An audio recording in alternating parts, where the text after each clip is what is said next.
I want you to take a look at this. It's how huge Hurricane Milton is, as seen from the International Space Station just yesterday. It's covering much of the Gulf of Mexico. Milton is currently swirling as a Category 5 storm. That means it has winds up to 160 miles per hour. Now, it may weaken in strength, but it will still be serious when it makes landfall. It's expected to double in size, in fact, before that happens late tonight or early Thursday as a Category 3 storm. Our Tom Hansen is following this story for us from Daytona Beach, Florida, and he joins us now. Tom, we want you and the crew to be safe as you ride this out, but it's important we get this information out to everyone.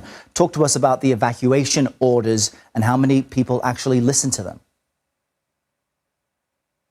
Hey there, Errol. Well, if you can hear behind me, you can't necessarily see the waves, but you can hear that the chop and the surf is intensifying, and that has officials concerned here as we await this storm to come our way. Now, when the storm does reach Daytona Beach, it is going to significantly decrease in strength, or at least that's what the projections say, from potentially a Category 3 when it makes landfall all the way down to a Category 1. However, officials are taking this super seriously. Here in Volusia County, where Daytona Beach is, they have already issued a mandatory evacuation. The county to our north, they are also issuing a mandatory evacuation. Both of those are set to begin in 1 hour, 8 a.m. That is when officials want people to get out of here. Now, it will be something to look closely for when this storm comes this way, whether it goes north or south of Daytona Beach or hits head on, because that will directly impact just how significant the storm surge is when it reaches the eastern coast of Florida, Errol. David Yeomans is tracking Milton for us this morning. He's a CBS News meteorologist and a hurricane expert. David, how serious is this based on all the storms you've seen, and what can people expect? Well, Errol, this is likely to be the most significant, strongest hurricane that anyone living in West Central Florida has ever experienced. Not like Charlie, not like Ian, stronger and in a slightly different area. Anyone who has chosen to stay behind and weather the storm will lose access to 911 rescue, as even first responders will not go out in the height of a storm of this magnitude. And anyone staying behind can expect to lose power for days or weeks behind this storm. Let's get you caught up on the latest on this system on the satellite picture. Notice it is still a terrifying looking Category 5 storm. We're starting to see a little bit of wind shear trying to disrupt the system's organization now, but officially it has not yet weakened at all. Category 5 winds 160 miles per hour. It's just 300 miles away from Tampa and closing the gap quickly. We do not expect a Category 5 to make landfall, but the official forecast is now for a Category 4, the strongest to hit the Tampa Bay area in at least 100 years. 130 mile per hour winds, the most likely track into Tampa Bay or somewhere just south of there. It'll maintain hurricane intensity on its quick trip across the skinny Florida peninsula and then be out to sea and no longer be a threat to any of the U.S. Storm surge is a huge concern, just like we saw with Helene a little farther up the coast of Florida. This one down toward Tampa, though, 10 to 15 feet. That ocean level rise could be twice what Tampa Bay saw in Helene. That was a 7-foot ocean level rise. This could be the highest that they have ever experienced, with records dating back to the 1840s. Let's talk about the wind gusts. It's already breezy with rain picking up in Florida as the center of the storm approaches quickly. By 2 p.m., tropical storm force winds take over the Tampa area, over 39 miles per hour, and things only get worse from there. This is why your preparations need to be rushed to completion. Overnight tonight, hurricane force winds in Tampa, stronger winds near the core with gusts certainly over 110 miles per hour. By early tomorrow morning, hurricane force winds possible in Orlando, along the coast as well. Coming up a little bit later this morning, we'll talk about the inland flooding threat. Up to 18 inches of rain possible, Errol, the same high-risk flood that we saw in North Carolina, unfortunately, from Helene. And if you're anywhere near Tampa, get a battery-powered radio. It will help you in the aftermath of all this, David. Very serious stuff. We appreciate the warnings.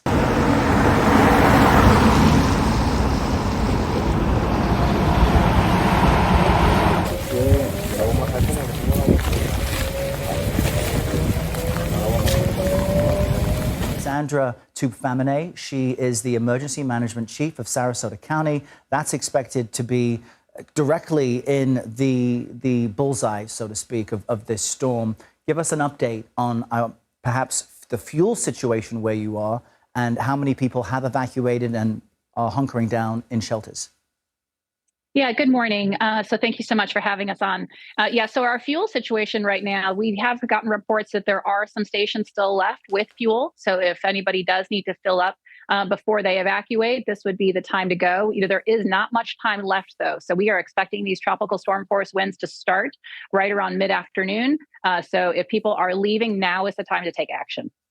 The added layer of danger to this is debris left from Helene. How successful, as far as you can tell, were cleanup efforts, and how concerned are you that, this debris at any speed being caught by wind could be deadly? Yeah, well, we're very concerned about the debris. I mean, normally after you have a hurricane, a disaster, you have months, if not years, before your next disaster. So you have plenty of time to pick up debris from that storm. This situation in Sarasota County, we had Helene just 2 weeks ago. And so we had literally just a couple of days to clean up as much as possible. So the county, all of our municipalities, we've been working very hard to try to pick up as much as possible. Even as late as yesterday, we were going around with teams of people trying to pick up and get things to the landfill. And we've heard some great stories about neighbors helping neighbors, getting pickup trucks and going around and trying to get some of the debris out of the way. But we do know that this is going to be a challenge for us, an added challenge on top of everything else that we expect to come with a storm. And I just want to emphasize what you said there about neighbors helping neighbors. People can get panicked, they can get frustrated, and at a moment like this, you want to cooperate with the folks that are with you as much as possible. And Sandra, I'm wondering, from your perspective as an emergency official who has to stay and ride this out, what are you and what is your family doing?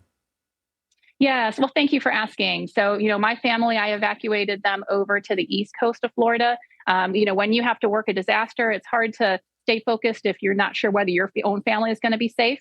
So I just, I speak to all of our residents today because as a mother, as a wife, as a daughter, I want everyone to be safe. I understand that some people are hesitant to evacuate, but when you have loved ones that you're thinking about and you want to protect yourselves and your loved ones, it is not worth staying in a place that is dangerous. We have evacuated levels A, B, and C. Anyone living in mobile and manufactured homes, anyone living in a boat, and now is the time to leave if they haven't done that already. 15 feet of storm surge is incredibly dangerous.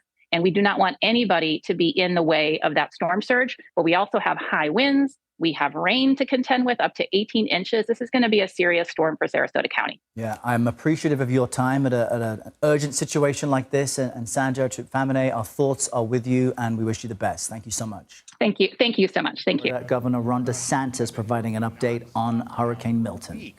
To prepare and respond to Hurricane Helene, and then now to prepare and respond to this new major hurricane. The common virtue has been dedication. Dedication to the task at hand, dedication to responding to help our fellow Floridians in danger, and dedication to ensuring that Florida weathers this storm and emerges stronger on the other side. We are prepared and we will respond. I've spoken to the president. We remain in regular contact with FEMA, and we are marshaling all available resources to be able to prepare and respond to Hurricane Milton.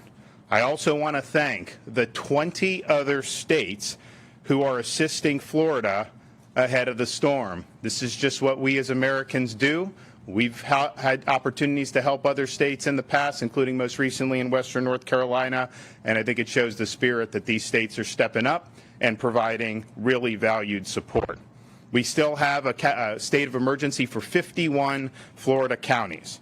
Hurricane Milton is still a major, very strong hurricane. It's currently a Category 4 hurricane with maximum sustained winds of 155 miles per hour. That is just a whisker shy of a Category 5. And while there is the hope that it will weaken more before landfall, there is high confidence that this hurricane is going to pack a major, major punch and do an awful lot of damage. As you can see behind me, the Florida Division of Emergency Management is fully deployed, fully active. This has been a footing now for over 2 weeks, given both of these storms. The state is actively fulfilling over 1,500 missions. We've delivered massive amounts of supplies, meals, water bottles, sandbags, tarps, generators to be able to help our local communities respond to this storm. We've also deployed more than 11,000 feet of flood protection systems and erected them around critical infrastructure like hospitals, wastewater treatment facilities, and electric infrastructure. Generators have been deployed at shelters and to support sheltering operations. Starlink Internet has been deployed across the entire state of Florida. We have surged an additional 600 ambulances, and they are currently in operation helping in the effort. The state of Florida has considerable fuel reserves ahead of Milton, and it's staged, and they will be utilized as needed following the storm. We've already dispatched a lot of fuel in the lead up to this, but we still have on hand 1.6 million gallons of diesel and 1.1 million gallons of gasoline. There is no, right now, fuel shortage. However, demand has been extraordinarily high, and some gas stations have run out. To be able to help ameliorate that, the Florida Highway Patrol has facilitated 106 long-distance fuel tanker escorts with sirens getting through traffic, totaling almost 1 million gallons of gasoline from ports in Tampa, Jacksonville, Everglades, and Manatee, and they are continuing with the fuel escorts as we speak. I'm in contact with the ports on the west coast of Florida. We'll see how this storm impacts those. Clearly, there's a chance that you could have a major impact on Port Manatee as well as on Port Tampa Bay. That could interrupt their ability to receive fuel shipments. And so we're working on contingencies to be able to keep fuel flowing throughout the state of Florida. As we saw this new storm develop, it was clear that a lot of the hardest hit areas on the west coast of Florida from Hurricane Helene had not had major, robust debris removal contracts in place or operations in place. Some of these contractors were good. Some of them were not getting the job done. So you had a major hazard on barrier islands in Pinellas, Manatee, and Sarasota County. So this weekend, I authorized mandated 24/7 debris removal. We took all the Florida Department of Transportation and other agency vehicles, brought them from all across the state, and they are engaged in other missions as their normal course of business, and dedicated it to debris removal. So in a little over 48 hours, and they were working all through the night, in the wee hours of the morning in places like Manatee, Sarasota, and Pinellas.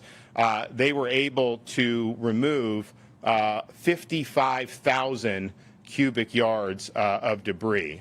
So that's over 3,000 truckloads of debris. And it's our estimation that on those barrier islands, they were able to make a dent in the debris and reduce it by about 50% just from what Jared Perdue and the other agencies were able to get done. So I want to thank everybody that's been involved in that. It did not stop since this weekend. We're now in a position where it's likely the conditions are going to deteriorate, and so we're going to have to wind that down. But they did make a difference, and there will be less damage from this storm as a result of getting that debris out than there otherwise would have been. The Florida Department of Transportation is staging the following assets ahead of the storm: 156 bridge inspectors, 328 cut and toss personnel, and over 1,500 pieces of heavy equipment. Florida National Guard, Florida State Guard, Florida Fish and Wildlife, and the Florida Highway Patrol have activated additional personnel in advance of the storm. We have hundreds of state search and rescue personnel on hand, 26 total teams. They are currently embedded in the potential impact sites along the West Coast to begin immediate rescue operations as soon as the storm passes. The National Guard is deploying 6,000 Florida National Guardsmen, as well as 3,000 National Guardsmen from other states, and so we thank for the support on that. We have 34 search and rescue aircraft, and that includes some of the aircraft that have been brought in from other states. We have 500 tactical vehicles, including 180 high water vehicles, aerial, water, and ground National Guard search and rescue teams. This is the largest Florida National Guard search and rescue mobilization in the entire history of the state of Florida. Our Florida State Guard is also deploying almost 200 soldiers, 10 maritime crews, 3 high-water UTVs, 2 UH-60 Black Hawk helicopters, 4 drone teams, 15 cut-and-toss crews, 2 amphibious rescue crews. We want to thank them. I mean, this was just a dream a couple years ago that they would be involved, and there was a lot of unfair criticism when we stood it up, but they have made a huge difference in this hurricane season. They're going to continue to do it here. We have also worked with the utilities to have the largest staging of utility workers and linemen in advance of the storm any time in American history. We will have in Florida, by the time the storm arises, over 50,000 linemen, and those linemen are being brought in from places as far away as California. So as soon as that storm passes, you're going to see the assessments and the power restoration efforts commence immediately. Additionally, the state of Florida has assisted with the evacuation of 352 healthcare facilities in the potential path of the storm. 16 hospitals have been evacuated. The state veteran nursing homes are currently located that are in the cone, are all accepting families of their residents to shelter with them. All of those are hurricane proof. All of them are outside of flood zones, so if you do have a family member that's in one of our state nursing homes, you can go and you can shelter with them. That's a safe option, and I know the veterans would appreciate it. The Florida Department of Law Enforcement is directing deployment of additional 500 out-of-state law enforcement officers. These officers will help respond after the storm to maintain law and order. And there is going to be a lot of damage from this storm. There's going to be opportunities for people to try to take advantage of that. My message to you is don't even think about it. We are going to come down hard on you. You are not going to you're going to regret that you tried to do that. So I appreciate all the other folks from out of state who are coming in to supplement this effort. We need to maintain law and order. FDLE's mutual aid team is managing more than 70 active law enforcement missions, including identifying post-storm response squads, and these are really important missions, and we're happy for that. So we're preparing for Milton, but we're also still recovering from Hurricane Helene. When Hurricane Helene hit, we reactivated the Florida Disaster Fund. We are now accepting donations into the Florida Disaster Fund for both storms, both Helene and for Milton. This is a private fund. It's affiliated with the state in terms of disaster, but it's tax deductible donations. We distributed $63 million after Hurricane Ian to help people largely in Southwest Florida. This is something that is really, really important. So I've directed Volunteer Florida to keep the fund activated for Hurricane Milton. I want to thank, there's already been millions raised for Helene. I want to thank Lennar, Wells Fargo, Walmart, and Publix for making really significant donations. And I know there's going to be a lot more that are going to want to do it. To contribute to the Florida Disaster Fund, you can text disaster to 20222. Disaster to 20222, or you can visit floridadisasterfund.org. So now we're bearing down to where the storm is going to arrive within the next 24 hours. You still have time to evacuate if you are in an evacuation zone, particularly if you're in Manatee, Sarasota, Charlotte, those areas. I mean, this track can bounce around. It's not guaranteed it's going to hit there. A lot of the solutions have it going there. You have time to do that. Now, conditions aren't going to be great today. I would say that the roads and the interstates, they are flowing. We've waived tolls. We've done all that so people can do. But the best option would probably be just to evacuate within your own county to one of the shelters. All those counties have multiple shelters that are open.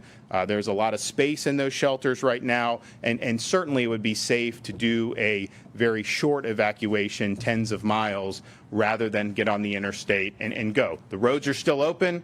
People can do that, but I just want to warn people that the conditions are likely going to continue to deteriorate throughout the course of the day. We had, of course, on Monday, when the initial evacuations were coming down, particularly in the Tampa Bay area, had a lot of traffic on I-4 and on I-75. FDOT did the emergency shoulder plan. That helped, but it was slow, and those roads can be very slow anyways. By the time we got to the end of the night, through the wee hours of the morning, it was going pretty quickly.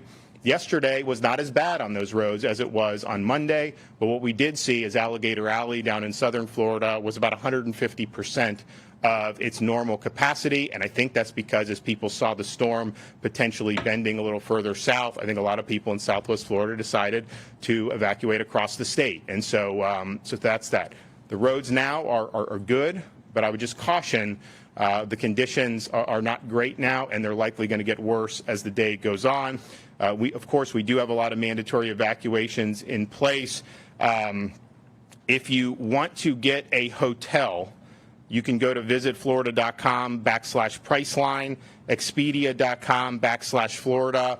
That is the emergency accommodation module that is there. I'm not sure what availability there's going to be in a lot of these places at this point, but if that's something that you're interested in, you can try that. Of course, we've worked with the Florida Restaurant and Lodging Association for distress rates for hotels as well as.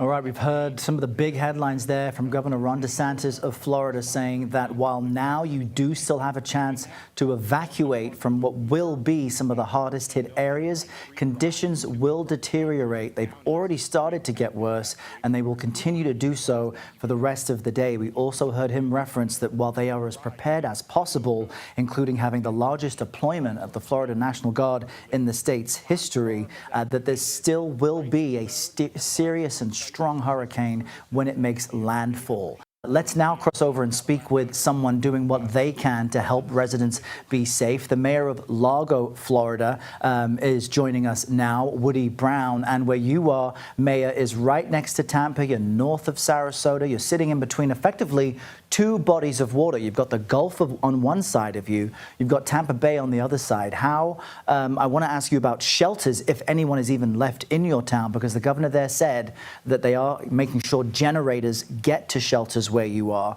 So how prepared do you feel right now?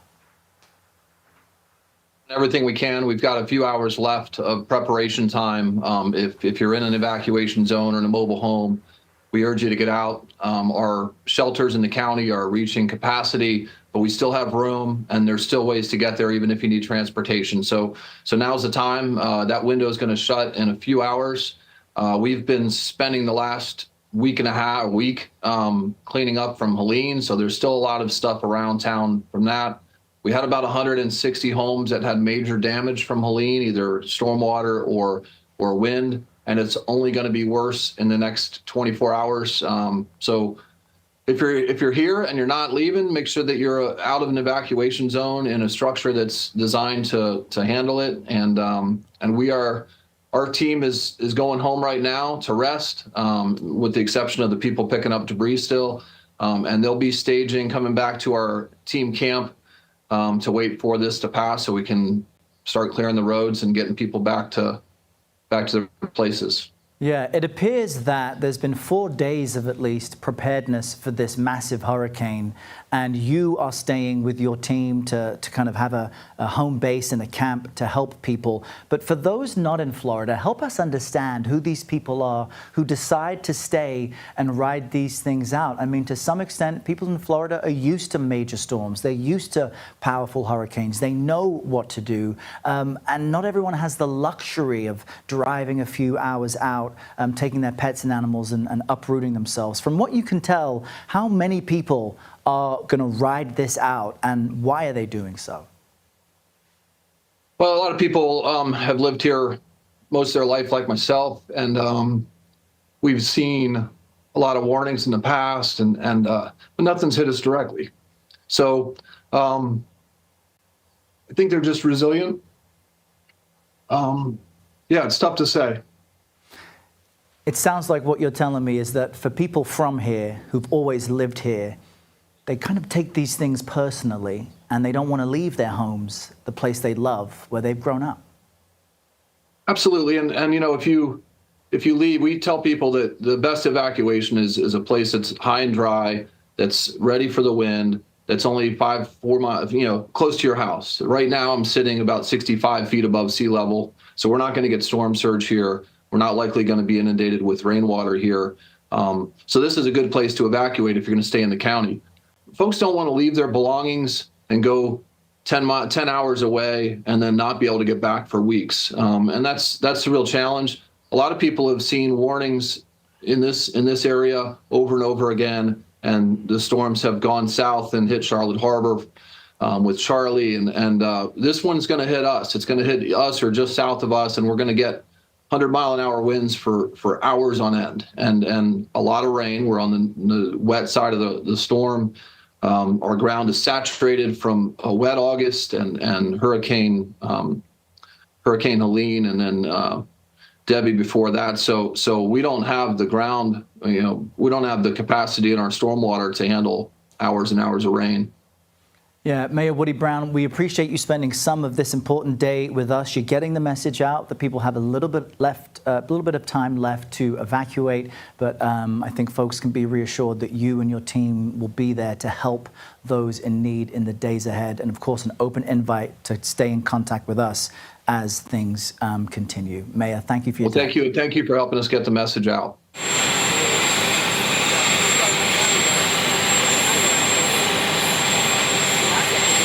Now, the Biden administration is pre-positioning personnel ahead of Hurricane Milton and expediting debris removal, which is already underway in the southeast after Hurricane Helene. The president directed his team to do everything possible to save lives. Let's bring in CBS News senior White House correspondent Weijia Zhang with more on that. Weijia, what is the White House saying as of this hour ahead of Milton's landfall?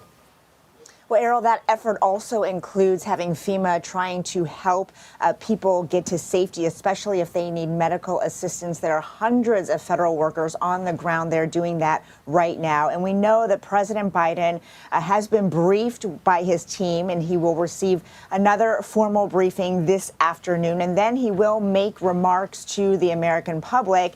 But he delivered extensive remarks yesterday, Errol. He said that he's been in touch with the governor of Florida, who's been very cooperative. He's been in touch with local officials as well. And his message to people is to listen to them, that if there are evacuation orders, to leave, because the president says this is a matter of life and death. He also talked about the misinformation that is spreading from some figures, including the former president. And President Biden said that this is dangerous, it's un-American, and that people are already scared to death.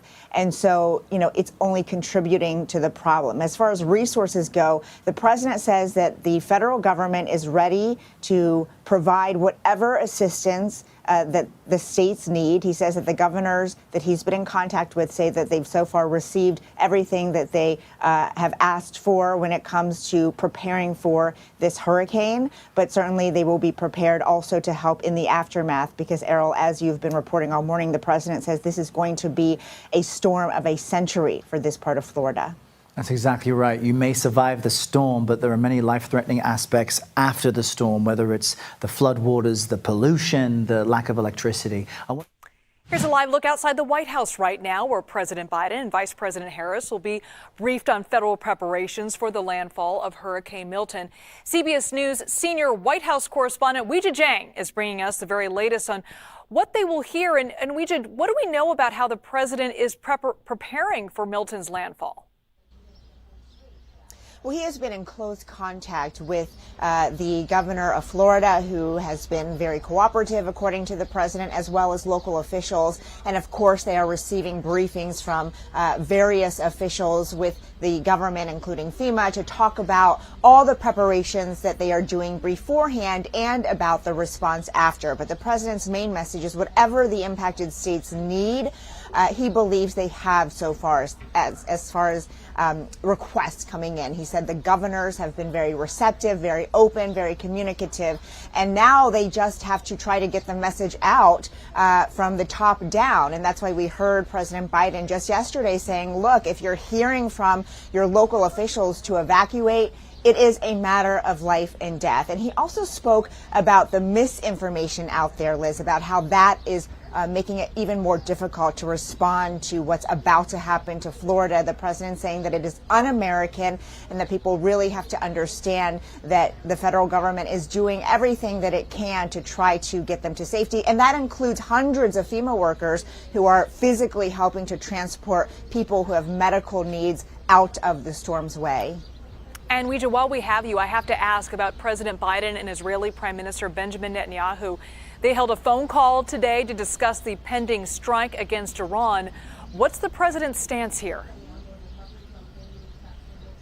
Well, before tensions really started escalating, the president believed that there should be a ceasefire in the region, as well as one in Gaza. Of course, it's something that he has been trying to work toward now for, the better part of a year. But with regard to the current conflict between Hezbollah and Israel and now Iran, I think the president in the past has pressed Israel to practice restraint, while also reiterating that the U.S. believes Israel has a right to defend itself. And so last week, when I asked President Biden about talking with the prime minister, he said that they would have a discussion after Israel decided how to respond to this latest Iranian strike. So it could have been that during this phone call that wrapped just a short time ago, Netanyahu did lay out his plan for a response. And we don't know exactly what the president said, but we are expecting more details from that call, Liz. But the bottom line from this administration is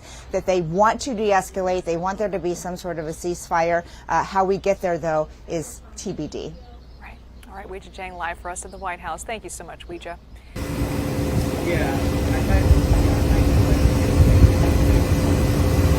CBS News Miami's Morgan Reiner. She's in downtown Miami with what's being done here to prepare.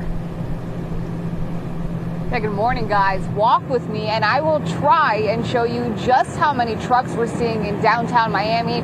We just spoke to some of the contractors a few minutes ago and they told us this is only a fraction of the fleet that they have. Any moment now, they're going to be heading to the Miami-Dade County Fairgrounds, where they will officially be stationed until the storm passes.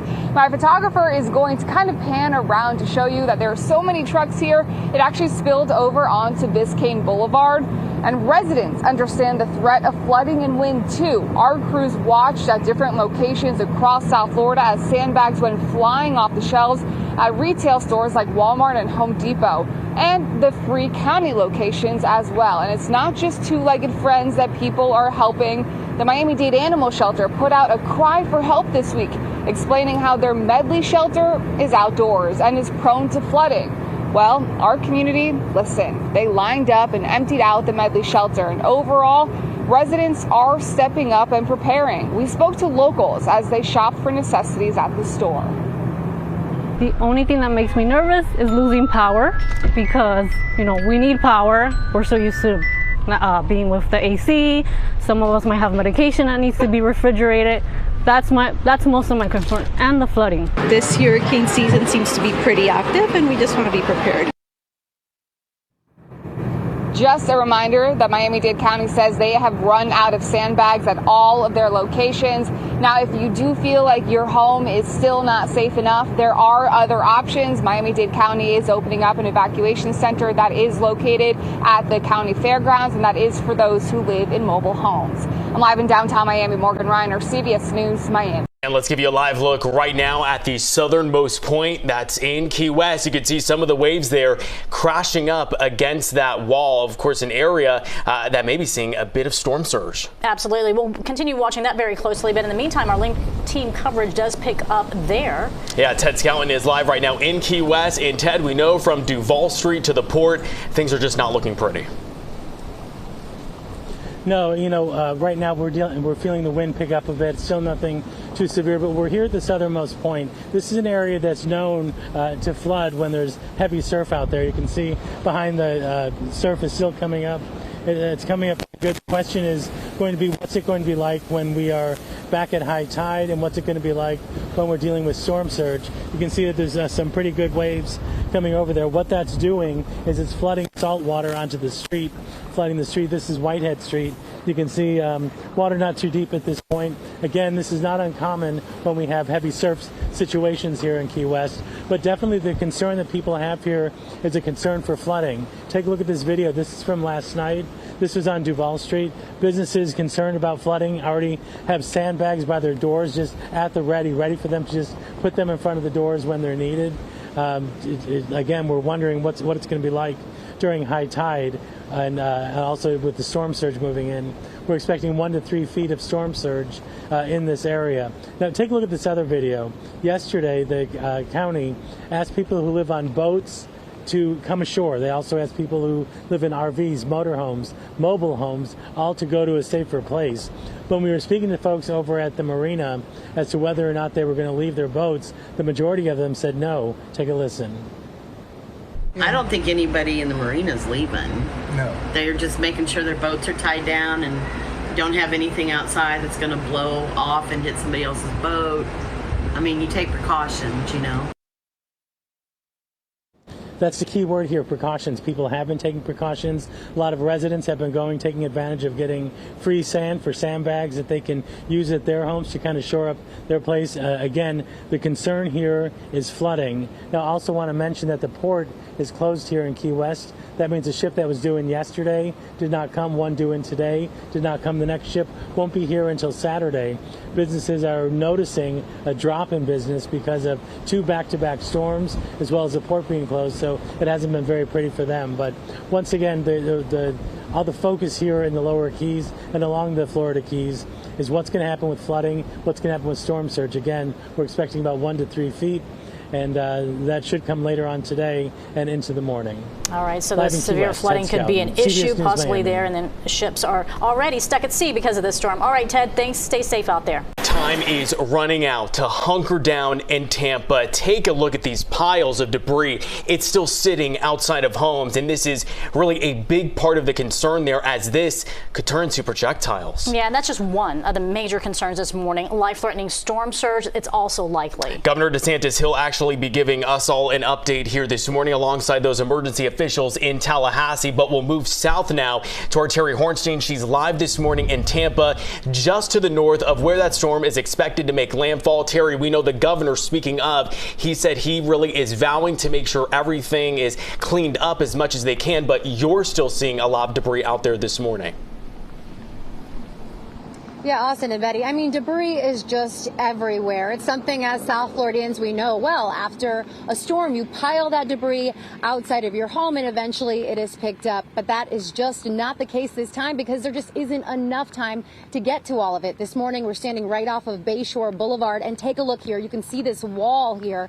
It is just destroyed. I mean, we're talking about really heavy bricks here as well as pots. And if you walk back with me this way, because there are homes and apartments here, take a look. You can see the backyard of this deck, the beams lifted out of the ground. And this is from Hurricane Helene. And with all of this weakness and all of this debris, it is really a major concern. Now, Bayshore Boulevard, it is right on the bay. Take a look where that wall is there.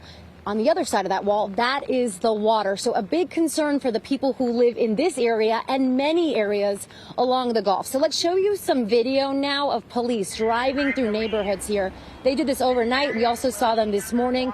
They had their speakers on. They were warning people about the concerns with staying in town, telling everybody to get out ahead of Hurricane Milton. They are very concerned, telling everyone this is the last chance to leave. Now, I want to show you also some debris we saw yesterday as we traveled through the area, through the Gulf. We were in St. Petersburg, Treasure Island, debris just everywhere. The dump trucks doing what they could, but they just couldn't get to everything. It was very concerning as the storm is heading in overnight tonight. We did talk to some neighbors here who are evacuating, but they said they are still very concerned. Listen to what they told us.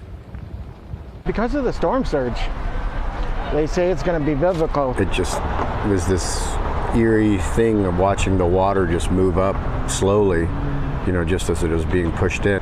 What are you expecting when you come back from?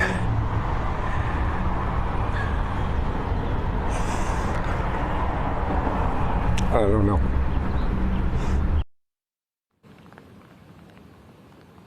Yeah, you could just hear that man emotional. He actually stayed, as you heard there, during Hurricane Helene. It was very scary for his family. He said it was eerie, as you heard, as that water traveled up into his home. He says he learned his lesson. He is taking his 3- and 5-year-olds and getting out of this area. Now, the bay is right over to my right now, and across from me, you can't see it from where we're standing, but we showed it to you just about a half hour ago. Tampa General Hospital also surrounded by water. In our next half hour, we're going to talk about some of the preparations they're taking to keep everyone, the patients there and the staff, safe ahead of what is expected to be a very dangerous storm. We're live this morning in Tampa. Terry Hornstein, CBS News, Miami.